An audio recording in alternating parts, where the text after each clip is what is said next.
ఈ ఉన్ననీళ్ళని అవతలకి తీసుకొని పోతుంటే గతంలో కేసీఆర్ మాట్లాడిండు, చంద్రబాబును పిలిచి దావత్ ఇచ్చిండు, జగన్ను పిలిచి దావత్ ఇచ్చిండు, రాయలసీమ రత్నావల్లసీమ చేస్తానని మా మీద నెపము. ఎందుకు చెప్పిండు కేసీఆర్? చెప్పిండు, ఇలా చెప్తాడు, రేపు కూడా చెప్తాడు బరాబర్. ఎందుకు చెప్తాడు, ఏం చెప్తాడు కేసీఆర్? తెలంగాణ ప్రాంత ప్రయోజనాలు నెరవేరినాక, ప్రాథమికంగా మా ప్రయోజనం నెరవేరినాక, మా ఆకలి తీరినాక, మా దప్పు తీరినాక, మా సాగుబడి ఏలినాక తప్పకుండా మిగిలిన నీళ్లు ఇతర క్షామపీడిత ప్రాంతాలకు పోవాల్సిందే, రాయలసీమ ప్రజలకు కూడా న్యాయం జరగాల్సిందే.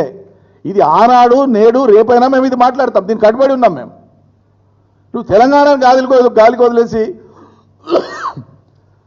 అవతలకు సాయం చేసేటువంటి విధంగా నువ్వు మాట్లాడతావు.